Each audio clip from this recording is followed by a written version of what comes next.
Hello, Northview Primary STEM School. This is Miss Barr from 2nd grade. I sure hope that you are enjoying these Christmas stories as much as I am. They are just making the Christmas season just so much fun. Today I'm going to be reading to you one of my favorite stories and one of my favorite movies too, The Polar Express.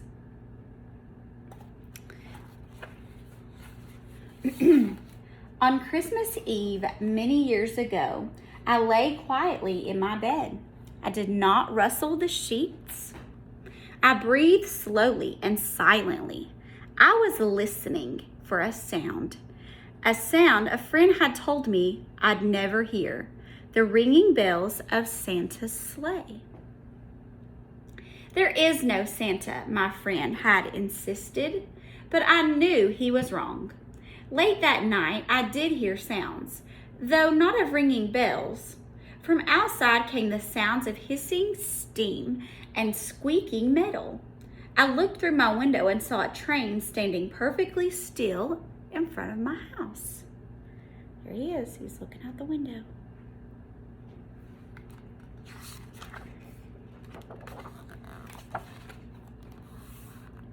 It was wrapped in an apron of steam. Snowflakes fell lightly around it. A conductor stood at the open door of one of the cars. He took a large pocket watch from his vest, then looked up at my window. I put on my slippers and robe. I tiptoed downstairs and out the door. "All aboard!" the conductor cried out. I ran up to him. "Well," he said, "are you coming?" "Where?" I asked. "Why, to the North Pole. This is the Polar Express." I took his outreached hand and he pulled me aboard. So there he goes. He's getting on the Polar Express.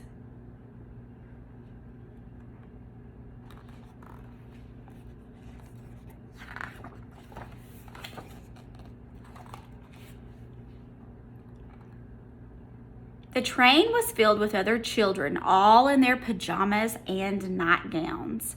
We sang Christmas carols and candies with nugget centers white as snow. We drank hot chocolate as rich as melted chocolate bars. Outside, the lights of towns and villages flickered in the distance as the Polar Express raced northward.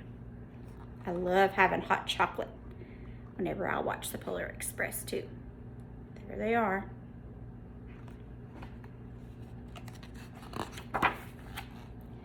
Soon there were no lights to be seen. We traveled through cold, dark forest where lean wolves roamed and white-tailed rabbits hid from our train as it thundered through the quiet wilderness.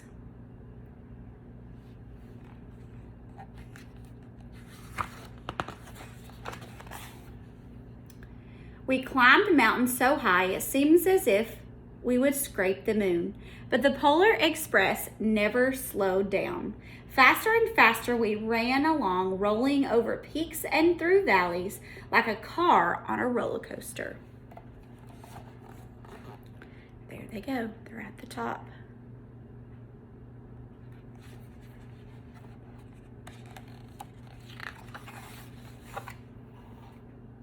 The mountains turned into hills, the hills to snow-covered plains. We crossed a barren desert of ice, the great polar ice cap. Lights appeared in the distance. They looked like the lights of a strange ocean liner sailing on a frozen sea. "There," said the conductor, "is the North Pole." So there they go. They're almost there.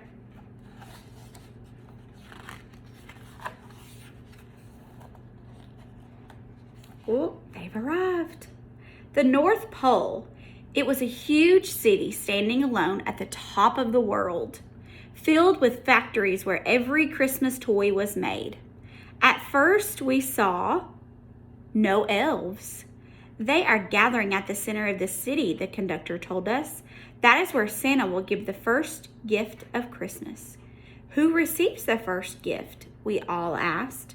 The conductor answered, "He will choose one of you."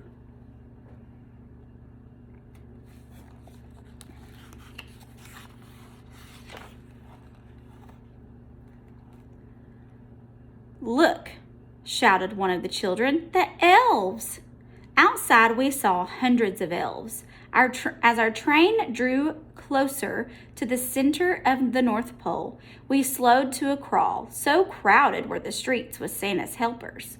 When the Polar Express could go no farther, we stopped and the conductor led us outside.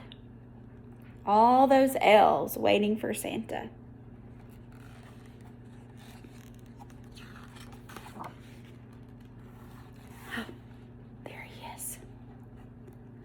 We pressed through the crowd to the edge of a large open circle. In front of us stood Santa's sleigh. The reindeer were excited. They pranced and paced, ringing the silver bells that hung from their harnesses. It was a magical sound like nothing I had ever heard. Across the circle, the elves moved apart and Santa Claus appeared. The elves cheered wildly. He marched over to us and, pointing to me, said, "Let's have this fellow right here." He jumped into his sleigh. The conductor handed me up. I sat on Santa's knee and he asked, "Now what would you like for Christmas?"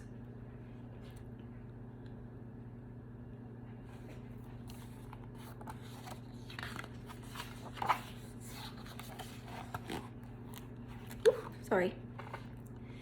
I knew that I could have any gift I could imagine. But the thing I wanted most for Christmas was not inside Santa's giant bag. What I wanted more than anything was one silver bell from Santa's sleigh. When I asked, Santa smiled. Then he gave me a hug and told an elf to cut a bell from a reindeer's harness.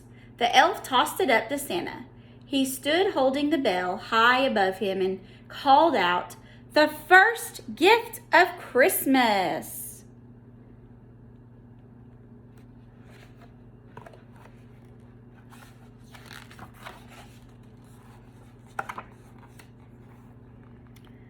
A clock struck midnight as the elves roared their approval. Santa handed the bell to me and I put it in my bathrobe pocket. The conductor held me down from the sleigh. Santa shouted out the reindeers' names and cracked his whip. His team charged forward and climbed into the air. Santa circled above us once, then disappeared in the cold, dark polar sky. There he is. He's heading out.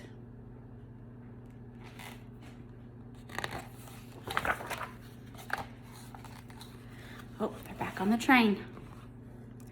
As soon as we were back inside the Polar Express, the other children asked to see the bell. I reached into my pocket, but the only thing I felt was a hole. I had lost the silver bell from Santa Claus's sleigh. "Let's hurry outside and look for it," one of the children said. But the train gave a sudden lurch and started moving. We were on our way home. How sad, he lost his bell.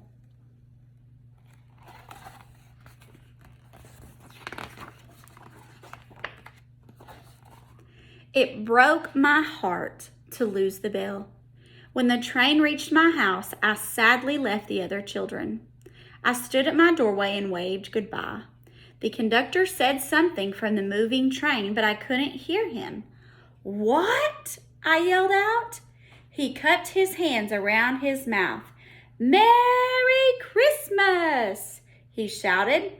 The Polar Express let out a loud blast from its whistle and sped away.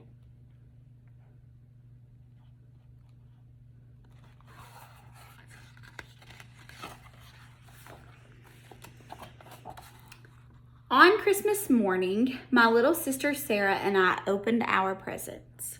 When it looked as if everything had been unwrapped, Sarah found one last small box behind the tree. It had my name on it. Inside was the silver bell. There was a note. "Found this on the seat of my sleigh. Fix that hole in your pocket. Signed, Mr. C." I shook the bell. It made the most beautiful sound my sister and I had ever heard. But my mother said, "Oh, that's too bad." "Yes," said my father, "it's broken." When I'd shaken the bell, my parents had not heard a sound.